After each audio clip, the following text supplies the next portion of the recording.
है मम्मीज़, अस्सलाम वालेकुम। Welcome back to the another new video. आज की वीडियो का जो टॉपिक है वो है डायरिया इन प्रेगनेंसी। तो मेरी ओन प्रेगनेंसी के एक्सपीरियंस के बेस पे आज की वीडियो होने वाली है।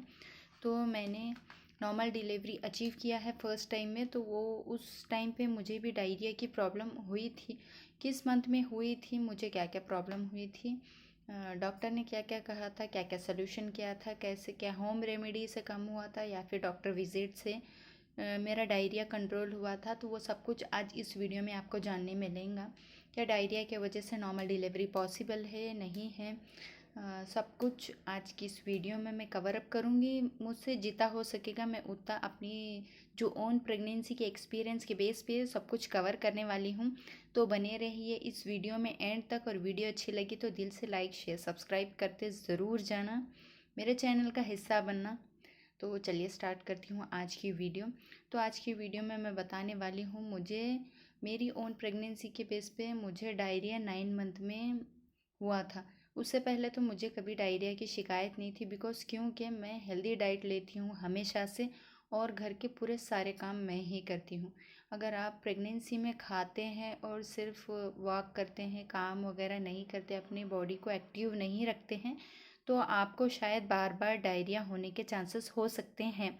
जी हाँ, मेरे जो ओल्ड वाइफ्स जो होते हैं, दादी नानी, उनका कहा मैंने सुना था कि अगर आप अपनी प्रेगनेंसी में अपनी बॉडी को मूव नहीं करते, एक्टिविटी नहीं करते हैं, तो आपकी बॉडी आपका इंटेस्टाइन जो होता है, आपका जो खाना डाइजेस्ट करने का सिस्टम, वो प्रेगनेंसी के वजह से हार्मोन इम्बैलेंस की वजह से वो थोड़ा स्लो वर्क करता है।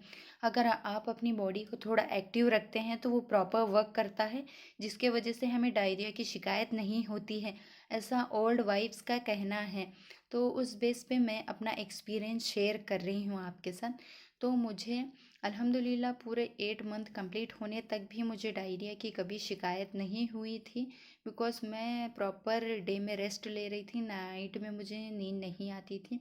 घर के सारे काम मैं खुद से ही किया करती थी अल्हम्दुलिल्लाह। खाना पीना तो मैं घर में जो बनता था अल्हम्दुलिल्लाह वो खा लिया करती थी।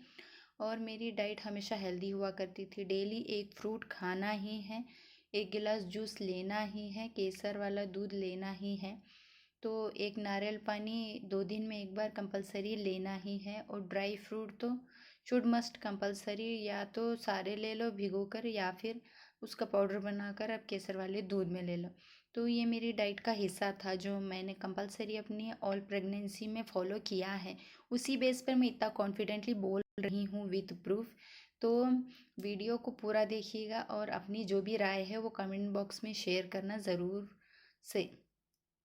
तो मुझे 9 मंथ में डायरिया हुआ था। तो मुझे 2 दिन का डायरिया हुआ था, और उस डायरिया की जो तकलीफ़ थी वो बहुत ज़्यादा थी उस वक्त मुझे, बिकॉज़ ऑफ मेरी जो 9 मंथ की जो जर्नी के हिसाब से मुझे एंड ऑफ दी 9 मंथ उस वक्त चल रहा होगा। तो उस इस वक्त तो मुझे करेक्ट याद नहीं है वीक कौन सा होगा, मगर एंड ऑफ दी 9 मंथ ही था, मुझे याद है। तो मुझे डायरिया स्टार्ट हो चुका। बिकॉज़ डायरिया स्टार्ट होने की भी एक वजह है, वो बताती हूँ मैं आपको। मैंने थोड़ा मसालेदार स्पाइसी फूड खाया था। जी हाँ, हमारे घर में उस वक्त मसाले वाली मिर्च की तहरी या बिरयानी कुछ बनी हुई थी, वो मैंने खा लिया था। तो मुझे बहुत अच्छा लगा, तो मैंने थोड़ा ज़्यादा सा खा लिया। उसके बाद मुझे नाइट में डायरिया स्टार्ट हो गया। फिर मैं 2-2 सेकंड को जा रही थी। फिर मैंने अपनी अम्मी से कहा नाइट में कि मुझे डायरिया की प्रॉब्लम हो रही है, मैं क्या करूं। तो मेरी अम्मी ने फटाक से उस वक्त मुझे दही में इलायची वगैरह मिक्स करके लस्सी के टाइप बनाकर दे दिया। तो फिर उसको पी लेने से थोड़ी पेट की जलन कम हुई, थोड़ा डायरिया कंटिन्यूसली जो हो रहा था वो थोड़ा गैप गैप देकर हो रहा था। इस वक्त मैं बार बार नहीं जा रही थी। फिर ऐसे ही करते करते सुबह तक थोड़ी राहत मिली। फिर सुबह में जैसे ही मैंने अपना ब्रेकफास्ट लिया, ब्रेकफास्ट में शायद रोटी सालन वगैरह थोड़ा हैवी खा लिया, तो फिर कंटिन्यूसली वैसा ही हो रहा था। फिर पेट में दर्द जलन वगैरह हो रही थी उस वक्त फिर से। तो फिर अम्मी ने कहा कि आपको हैवी खाना नहीं लेना है, इस वक्त हैवी खाने की वजह से हो रहा होगा, या आपको फिर थोड़ी ज़्यादा प्रॉब्लम ना हो जाए, तो इसलिए अम्मी ने फिर मेरे लिए फिक्की मसूर की दाल, फिर तो गुलती वाला राइस बनाया। उस गुलती को ही मैंने दोपहर में खाया, फिर नाइट में भी ऐसा ही गरम गरम गुलती खाना खाया, जिससे फिर थोड़ी सी राहत मिली। फिर दूसरे दिन भी मुझे कंटिन्यूसली डायरिया हो रहा था।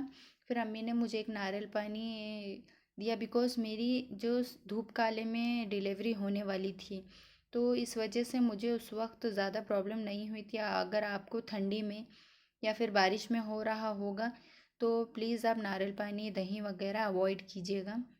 ये नेचुरली होते हैं, मगर क्या पता उसको आपको लेने से सर्दी ज़ुकाम वगैरह हो जाए, तो इसीलिए अगर ठंडा मौसम नहीं है तो आप ले सकते हैं। तो फिर मैंने नारियल पानी लिया, अल्हम्दुलिल्लाह मेरा डायरिया कंट्रोल हो गया।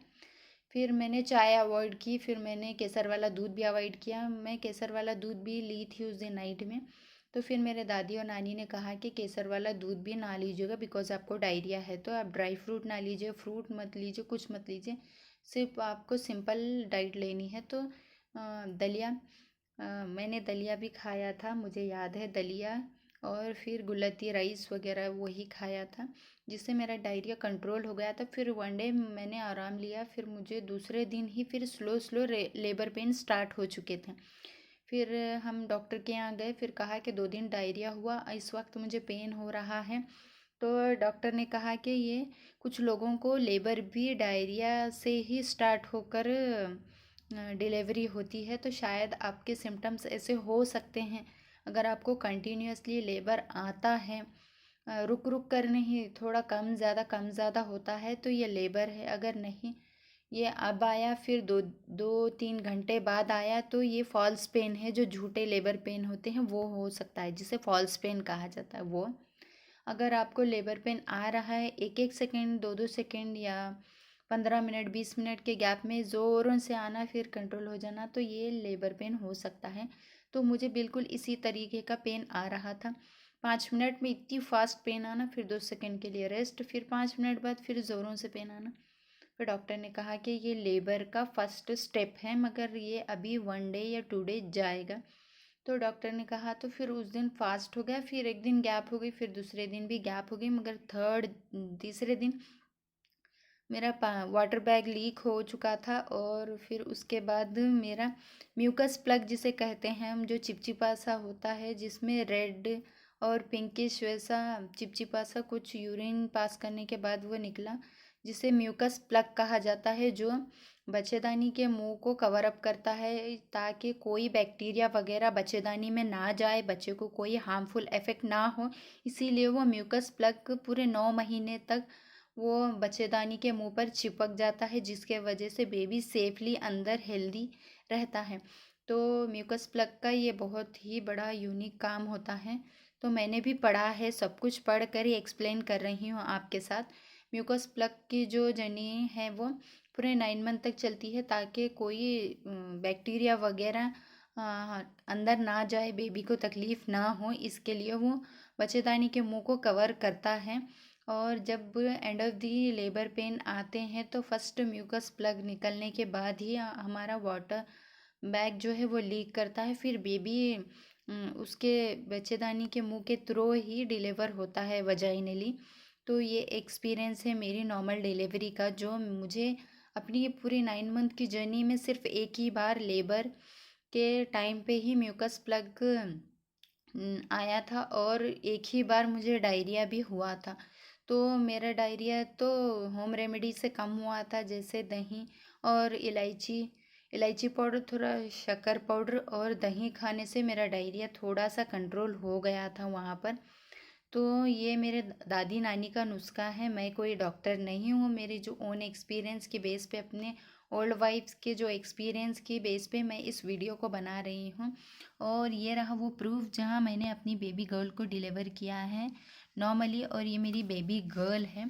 तो मुझे यहाँ पर आप देख सकते हैं 31 वीक्स। तो मेरा बेबी, ये जो मेरी बेबी गर्ल का विथ प्रूफ आप लोगों के साथ शेयर कर रही हूँ। 31 वीक्स यानी ये 9 मंथ की स्कैनिंग रिपोर्ट है। सिफाइलिक प्रेजेंटेशन है मेरी बेबी गर्ल का। और यहाँ पर आप सब कुछ बताती हूँ, ये रही 5th मंथ की स्कैनिंग रिपोर्ट, और बहुत कुछ है। और 9 मंथ के टाइम पे जो मेरा ब्लड कितना था, यहाँ पर भी देखिए सिफेलिक प्रेजेंटेशन लिखा गया है। और ये देखिए एंड ऑफ द डिलीवरी के टाइम मेरा ब्लड यहाँ देखिए 10.70 ग्राम GMS इतना था। तो मेरी नॉर्मल डिलीवरी अल्हम्दुलिल्लाह बहुत अच्छे से हो गई थी उस वक्त तक। तो मेरी ओन प्रेगनेंसी के एक्सपीरियंस के बेस पे मैं बना रही हूँ। तो ये रही वो बर्थ सर्टिफिकेट जहाँ पर मैंने अपनी बेबी को डिलीवर किया था। तो नॉर्मल डिलीवरी का एक्सपीरियंस किया था फर्स्ट टाइम, ये रहा। तो आपका जो भी है एक्सपीरियंस वो आप मेरे कमेंट बॉक्स में अपनी जो भी राय है वो ज़रूर पेश करना। मिलती हूँ नेक्स्ट वीडियो में। अगर वीडियो अच्छी लगी तो दिल से लाइक शेयर सब्सक्राइब ज़रूर करना।